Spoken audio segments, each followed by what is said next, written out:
홍티의 교육 메모 7번째입니다. 오늘하고 다음번하고 이어서 예비고일들이 겨울을 어떻게 준비해야 될지 좀 얘기를 하고 좀 생각해 볼 필요가 좀 있을 것 같습니다. 저한테 가장 많이 물어보는 게 선행이 너무 안 되는데 어떻게 돼 있느냐, 그리고 이렇게 되면 이과를 갈 수 있느냐, 이런 질문을 많이 하시거든요. 그래서 거기에 대해서 조금 이야기를 드리려고 그래요.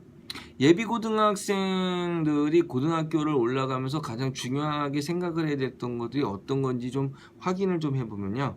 국어하고 영어, 수학 대동소이하게 다들 준비해야 될 게 꽤 많잖아요.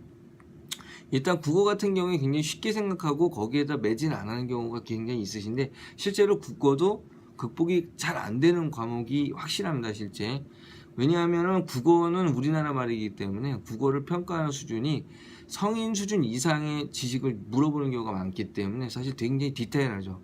그러니까 아이들이 국어를 쉽게 생각하고 그냥 거기를 좀 놓는 거는 별로 좋은 건 아닌 것 같고요. 아이들이 국어에 대해서 읽기가 잘 안 되어 있는지 평가해 보는 것도 굉장히 중요한 것 같아요. 그래서 국어 같은 경우에는 시험지가 있는데 교육청에 들어가시면 시험지들이 꽤 많이 있거든요. 거기서 평가 결과도 있어요. 그 평가 결과에서 좀 쉬운 문제집을 선택을 해서 아이들을 평가해 보는 것도 나쁘진 않습니다.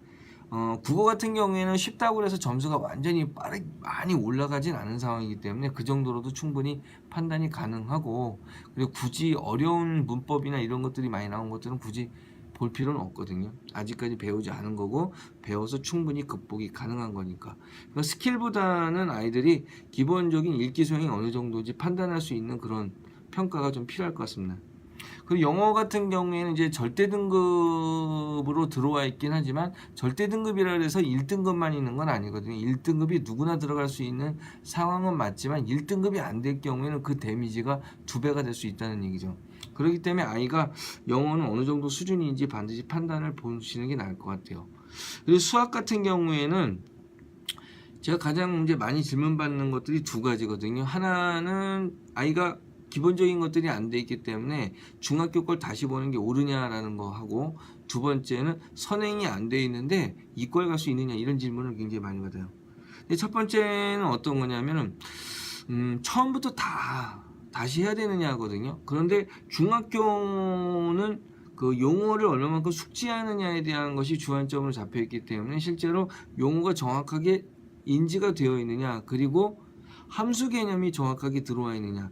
대부분 함수를 방정식으로 이해하는 친구들이 많거든요. 그래서 함수의 1차 함수, 2차 함수가 그래프적으로 어느 정도로 이해가 되어 있는지, 그게 가장 평가 기준의 중요한 부분인 것 같아요. 그리고 중학교 아이들이 가장 안 되는 점 중에 하나가 뭐냐면은 기본 연산 법칙이라고 하면 그 연산 법칙에 대한 것이 이 사람들이, 아이들이 여기서부터 여기까지 선택을 해서 계산을 할 수 있고 이런 건 못해 라고 얘기를 하는 그 제한 상황이기 때문에 그런 것들이 굉장히 중요하거든요. 그런데 아이들은 그냥 막 계산하면 되는 줄 알아요.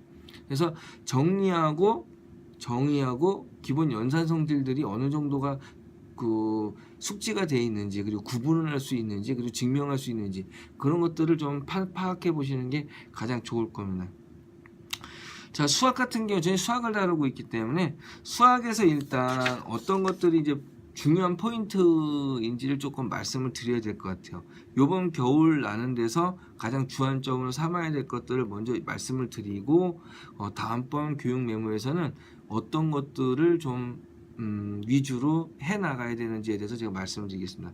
첫 번째로 가장 중요한 것은 이 키포인트로 삼아야 될 거는 차근차근 그리고 쓸모있게가 가장 중요한 것 같아요. 고등학교에서 바로 써먹을 수 있어야 되는 건데, 중학교 때하고 초등학교 때 했던 고등학교의 선행은 그냥 연산이거든요. 연산은 고등학교에서 거의 쓸모가 없는 경우가 굉장히 많습니다. 실제로 그거는 금방금방 이해를 할 수 있는 부분만 전달이 됐다고 생각을 해보시는 게 나을 것 같아요. 그래서 첫 번째는 연산 수학에서 개념 수학으로 넘어가는 단계라는 거죠. 그러니까 계산이 중요한 게 아니고 연산이 중요한 게 아니고 개념적으로 연산할 수 있느냐, 그게 가장 중요합니다. 그러니까 사령 예를 든다면은 정리해야 될 개념들이 굉장히 많아져요. 중학교하고 초등학교 때는 사용할 수 있는 그 원리들이 몇 개가 없잖아요. 근데 고등학교는 그 개념들이 굉장히 많아지고 디테일해집니다. 그래서 그것들을 얼마만큼 자기가 잘 정리할 수 있느냐가 가장 중요하거든요. 그렇기 때문에 개념적으로 수학이 접근이 돼야 된다는 거가 가장 중요한 거죠. 자, 그 다음에 두 번째로는 정의와 정리를 정확하게 구분할 수 있는지. 가령 예를 든다면 아이들이 되게 무시하면서 푸는 것들이 어디 있는 거냐면 실수의 기본 연산 법칙들이 있어요. 근데 그거 굉장히 무시하거든요. 근데 그러한 원리들은 내가 할 수 있는 거 없는 것을 정확히 갈라주는 잣대가 되는 겁니다. 그러니까 굉장히 중요하죠. 그래서 그것들을 구분할 수 있느냐, 그래서 내가 할 수 있는 것과 없는 것을 구분할 수 있는지를 중요하게 생각할 수 있게끔 아이들을 만들어줘야 돼요. 그리고 세 번째로는 빨리 과정을 미리 본다는 거는 아무런 소용이 없다는 거예요. 대부분 보면 속성반들이 굉장히 많잖아요. 근데 그런 것들은 공식을 그대로 그냥 적용할 수 있느냐, 아니 적용도 아니고 그냥 공식을 쓸 수 있느냐 없느냐를 이제 판단하는 그런 수준이기 때문에 실제로 거의 쓸모가 없는 경우가 많거든요. 그렇기 때문에 속성으로 다 훑어준다라는 그러한 수업들은 사실상 도움이 안 될 수도 있습니다. 그렇기 때문에 고등학교로 넘어오는 단계에서 빨리빨리는 금물이다 이렇게 생각하시면 될 것 같아요. 자, 그리고 네 번째로 가장 중요한 거죠. 이거 현실과 이상을 구분해야 됩니다. 자, 내 아들과 딸은 천재가 아니에요. 가장 나쁘게 말하면 제가 그리고 아버지 어머니가 아이들한테 좋은 DNA를 못 준 거예요. 그렇기 때문에 빠른 선행을 받아들일 수 있는 가능성이 없을 수도 있습니다. 그러니까 그렇다고 거기서 빠르게 포기할 필요는 없지만 그거를 요구를 해서는 안 된다는 얘기죠. 그렇기 때문에 빠른 속성을 받아들일 수 없는 아이들한테 빠른 속성을 하기보다는 차라리 차근차근 밟아 나가는 거를 제가 권해드릴 것 같아요. 그리고 다섯 번째는 DNA가 나쁘다 해서 빠르게 포기한다는 건 아주 안 좋은 일일 것 같습니다. 이제 아이들이 미래를 위해서 공부를 시작하는 단계거든요. 이제 시작했는데 포기한다는 건 안 좋잖아요. 그리고 고등학교 수학은 영재고를 가기 위한 단계가 아니고 영재가 되기 위한 단계가 아닙니다.